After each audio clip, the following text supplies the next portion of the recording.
जय एस्ट्रो पाठशाला में आपका स्वागत है। आज हम अष्टक वर्ग में बात करेंगे शुभ बिंदुओं की।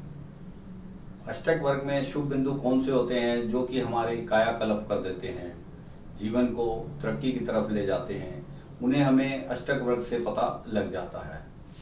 यदि हमें उन्हें ढूंढना हो तो अष्टक वर्ग में बड़े आराम से उनको देख सकते हैं। जातक को पिछले जन्मों का फल मिलता है।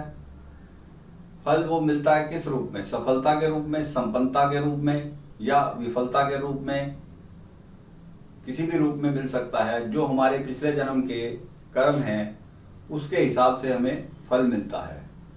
यदि कर्म ज़्यादा शुभ हैं तो शुभ फल ज़्यादा मिलेगा, सफलता ज़्यादा मिलेगी, संपन्नता ज़्यादा मिलेगी। और ये हम देखते कहाँ से हैं? कुंडली से। कहाँ से देखेंगे कि जातक को सफलता मिलेगी या विफलता मिलेगी या ऊंचाइयां छुएगा या नहीं छुएगा? ये हम देखते हैं कुंडली के राजयोग से। कुंडली में जो राजयोग होते हैं उनसे देखते हैं या फिर धन योग से देखते हैं। यदि कुंडली में राजयोग बने पड़े हैं, काफ़ी धन योग बने हुए हैं, तो जातक धनी होगा और सफलता उसे मिलेगी। इस प्रकार हमें यह पता लगता है। या फिर हमें यह पता लगता है जातक की सही समय पर सही दशा आ जाए और उस समय गोचर भी सहायता कर दे। जातक की सही समय पर सही दशा आ जाए। जैसे मान लो किसी की शुक्र की दशा है, वो उसकी यंग एज में आए, गुरु की अवस्था यंग एज में आए तो ही उसका फायदा है। मान लो कोई बच्चा पैदा हुआ शुक्र की अवस्था में, तो उसको क्या बेनिफिट है? यदि शुक्र उसके लिए लाभदायक था तो उसको कोई उससे ज़्यादा विशेष फायदा नहीं होने वाला। अपने जीवन के अंदर तरक्की करने के लिए उसका बचपन बहुत अच्छा बीतेगा, इसमें कोई डाउट नहीं है। अगर वह शुक्र हमें सपोर्ट कर रहा है, हमारा कारक है कुंडली में, और यही दशा यदि यंग एज में आएगी तो जातक ज़्यादा तरक्की करेगा। और बृहस्पति की दशा होगी तब भी तरक्की करेगा। इस प्रकार से हमें पता लगता है कि सही समय पर सही दशा आ जाए। जैसे किसी की पढ़ाई के समय में राहु की दशा आ गई, केतु की दशा आ गई, तो पढ़ाई में विघ्न होगा ही होगा। ये सब बातें हमें कुंडली बता देती है। अष्टक वर्ग में हम क्या देखते हैं? कुछ शुभ बिंदुओं को देखते हैं। शुभ बिंदु हमें क्या बताते हैं? वो शुभ बिंदु वो हमें बताते हैं अपना बल और घटना। वास्तविक घटना कैसे घटेगी, हमारा बल उसमें कितना लगेगा, और सीमा ज्ञान हमें पता रहेगा। शुभ बिंदु से हमें पता लगता है बल और सीमा ज्ञान का। ये बहुत बड़ी चीज है। जब हमें किसी चीज का टारगेट पता लग जाए कि ये इसकी हाइट इतनी ऊंची जाएगी, उसके बाद ये नीचे आ जाएगी, तो उससे हमें क्या होता है, हम एक लिमिट के अंदर, एक दायरे के अंदर अपना काम करते हैं और जो सफलता जो हमें लेनी होती है सही समय पर ले लेते हैं। यह सफलता मिलती कैसे है? सफलता मिलेगी दशा और अंतर दशा में शनि और बृहस्पति के गोचर को लगाकर हम इसको देख सकते हैं कि हमें किस समय ये सफलता या विफलता का समय है, कब वह घटना घटेगी हमारे साथ। इसके अलावा जो शुभ बिंदु हम अष्टक वर्ग में देखते हैं वो शोध्या पिंड से भी पता लगता है। शोध्या पिंड से हमें पता लगता है कि जातक कब तरक्की करेगा, जातक का भाइयों से कैसा संबंध होगा, जातक का पिता से संबंध कैसे होंगे, जातक ये सब बातें शोध्या पिंड से देख सकता है कि अपने जीवन में तरक्की कितनी करेगा, नौकरी से तरक्की करेगा या व्यवसाय से तरक्की करेगा। इसके अलावा हम शुभ बिंदु सर्वाष्टक वर्ग से भी निकालते हैं। सर्वाष्टक वर्ग से कैसे निकालेंगे? जैसे सर्वाष्टक वर्ग के लगन से 10वें और 11वें भाव को देखते हैं। यदि लगन से, सर्वाष्टक के लगन से 10वें और 11वें भाव में शुभ बिंदु अधिक हैं, यानी कर्म स्थान में भी बिंदु हैं और लाभ स्थान में भी बिंदु हैं, तो जातक बहुत तरक्की करेगा। ये हम अष्टक वर्ग से शुभ बिंदुओं का पता लगा लेते हैं। ठीक इसी प्रकार हमें यह भी पता लग जाता है यदि दशम भाव में बिंदु ज्यादा हैं, 11वें भाव में बिंदु कम है, तो जातक तरक्की कम करेगा, मेहनत ज्यादा करेगा। उसके तरक्की का एक जाकर फुल स्टॉप लग जाएगा। जैसे कंपटीशन है, 4 लोगों की तरह कोई उन्नति होनी है, कोई पद ऊंचा मिलना है, तो वह जातक जिसके 10वें घर में ज्यादा बिंदु हैं और 11वें में कम है तो वो पीछे रह जाएगा। इस प्रकार हमें पता लगता है कि शुभ बिंदु हम कहाँ से काउंट करेंगे? ये हम करेंगे सर्वाष्टक वर्ग से।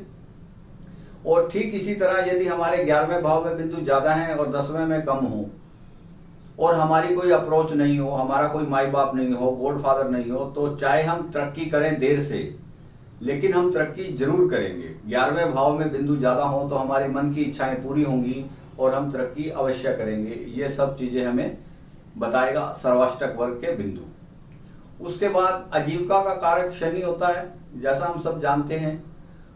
शनि से भी हम बिंदु देखते हैं, शुभ बिंदु जो सर्वाष्टक के शुभ बिंदु हैं। शनि से 10वें और 11वें भाव में यदि शुभ बिंदु ज़्यादा हैं तो जातक को नौकरी में, आजीविका में तरक्की मिलेगी। और ठीक इसी प्रकार यदि उसके शनि के 10वें भाव में ज़्यादा बिंदु हैं तो जातक राजनेता भी हो सकता है, क्योंकि हीन वर्ग के लोगों से उसका संपर्क होगा, जातक को हीन वर्ग से लाभ होगा। तो हम ये देख सकते हैं कि शनि के 10वें घर में यदि ज़्यादा बिंदु हैं तो जातक हीन वर्ग के लोगों से लाभ उठा सकता है। और सत्ता में जाने के लिए, सरकार में जाने के लिए, राजनीति में जाने के लिए सूर्य से यदि 10वें और 11वें भाव में बिंदु अधिक हैं तो जातक सत्ता में, राजनीति में तरक्की कर सकता है। पिता या ससुर से उसको लाभ हो सकता है यदि उसके 10वें और 11वें भाव में बिंदु ज़्यादा हैं, तो यह भी हम देखेंगे सर्वाष्टक वर्ग के बिंदुओं से। तो शुभ बिंदु हम वहाँ से काउंट कर सकते हैं। हमें सरकारी नौकरी के लिए देखना है सूर्य से, यदि सरकारी नौकरी के लिए देखना है सूर्य से कितनी तरक्की देगा, तब भी हमें यही देखना होगा, क्योंकि 10वें भाव में सूर्य दिग्बली होता है। सूर्य स्वयं 10वें भाव में हो तो उसको सरकारी तरक्की भी मिल सकती है, या सरकारी टेंडर वगैरह से भी, या सरकारी कामों से उसको लाभ हो सकता है। और सरकारी नौकरी के लिए हम देखते हैं लगन से 10वां और 11वां भाव।